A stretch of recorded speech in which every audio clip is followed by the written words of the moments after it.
Hi, I'm Dr. Jason J. Campbell, and I want to thank you for taking the time to watch my videos. In this video, I'm continuing my analysis into Nietzsche's Will to Power. I'm, as you guys know, using the Walter Kaufman translation of the text, so make sure that you get the text. Also, the notes. Today I'm going to be covering section 14 of my notes, which is on page 76. We have two more sections in my notes before we've completed the entirety of Book 1 and Book 2. Today what I'm going to talk about is truth and error in Philosophers. And the idea, which I'll explain in a little bit, the idea of truth and error is going to factor into sort of a culminating explanation of what we've read up until this point, which is basically half the book. The latter two halves of the book will change gears significantly, and we'll start to see more of the process that Nietzsche is developing. We know the critique, the first half of the book is essentially the critique of European nihilism, the critique of Christianity, an explanation of his position in some regard, and in the second half of the book it's going to be a far more formalized discussion. So with that, let's begin the analysis. As you guys already know, just click the link in the description field. It'll take you to the PDF. Download the notes and follow along. Okay, so section 14, this is Nietzsche Will to Power. And this is section 14. And this is notes 448 through 460. Okay, so notes 448 through 460. Okay, so the first thing that I want to do is I want to read 448 through 451. It's a pretty significant chunk, so let me go ahead and start. So 448 through 451.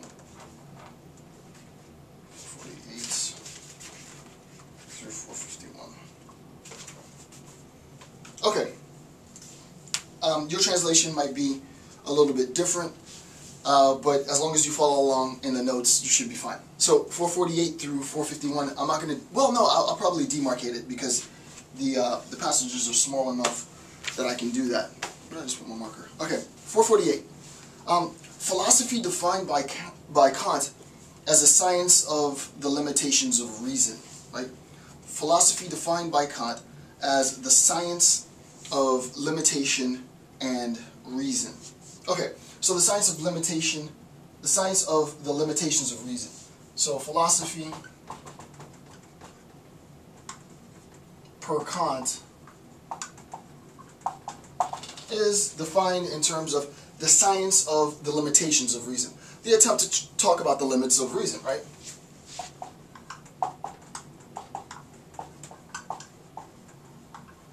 Okay, and this is 448. 449. Philosophy as the art of discovering truth, right? Philosophy as the art of discovering truth, according to Aristotle, contradicted by the Epicureans, who made use of Aristotle's sensualistic theory of knowledge. They, the Epicureans, rejected the search for truth with irony, philosophy as the art of living, right? So, for the Epicureans, I don't want to start the analysis yet, but so philosophy for the Epicureans,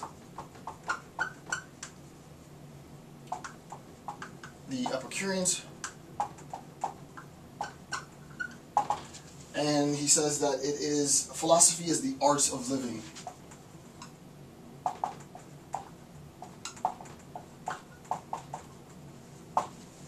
Okay. 450. The three great naivetés. Knowledge as a means to happiness, as if. As a means to virtue, knowledge as a means to happiness. As a means to virtue. As a means to denial of life. To the extent that it is a means to disappointment, right? So, knowledge as a means to happiness. So, these, according to Nietzsche, are the three naivetés, right? And A-I-V-E-T.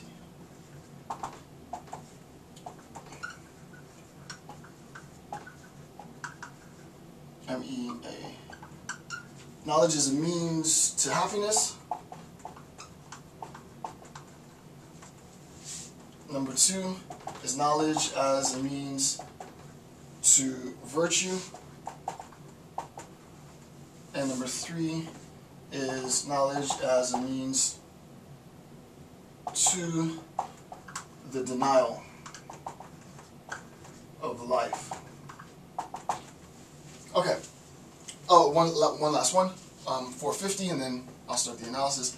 I'm taking a bit of time going through this, writing this out specifically, 448, 449, and 450 and 451, because it's going to be important in our formalized conceptualization of really what is at stake here, what's at stake in the next half, right, in books 3 and 4.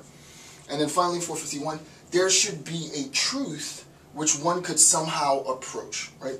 There should be a truth which one could somehow approach, right? So, attempt to approach the truth. Okay, so as far as Kant is concerned, right? As far as Kant is concerned, for Nietzsche, he says the points in Kant and his formulaic analysis is an attempt to describe the limits of reason, right? And in some areas, those limitations will be constrained, notoriously for Kant in terms of metaphysics. In other areas, they might be expanded in terms of Kant judgment, in terms of Kant's discussion of morality. There's a bit of an expansion, definitely a constriction, if not a complete suffocation of metaphysics, according to Kant. So, defining the limits of reason. Okay, don't want to spend too much time on that. I'm going to skip 49 and come to 50. The 3 naivetés, right? Knowledge is a means to happiness. Well, we know that in terms of happiness, we can talk about the GHP. Right, so Mills's GHP, the greatest happiness principle, is a means. I've done a very brief lecture on, no, actually my lecture series on Mills isn't that brief. It might be an hour or 2 hours. It could be longer, but I did a lecture series on Mills, and basically the greatest happiness principle obviously collapses on itself according to Nietzsche. Mills himself, as far as his biographical life, had a mental breakdown in his early 20s, I think, once he recognized that his particular happiness was of little concern because his particular happiness had to be factored into basically this greatest happiness principle. Nietzsche thinks that's a bit naive, right? Knowledge as a means to happiness is a bit naive for precisely the reasons that John Stuart Mills recognized, that my happiness as an individual agent in the world is subsumed by the collective happiness of everyone around me, right? It's a very simple calculus, right? We want to maximize the alleviation of pain in terms of happiness for the most number of people, and that is the principle to which we govern ourselves ethically, right? This is the GHP for sort of a gross description, right? So for Nietzsche, that's a bit naive, right? What about knowledge as a means to virtue, right? And this is Aristotle.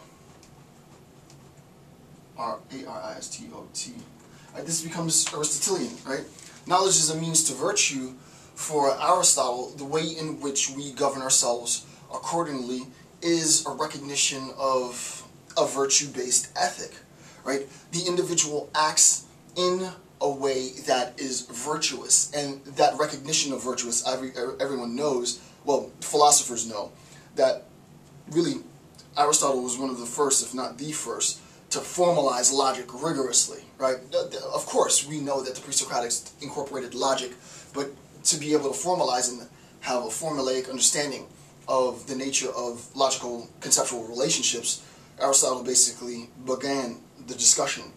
With respect to his analysis of virtue, virtue becomes, for Aristotle, a consequence of logical contemplation. You know your particular sort of role, if you will, right? Aristotelian virtue ethics is notoriously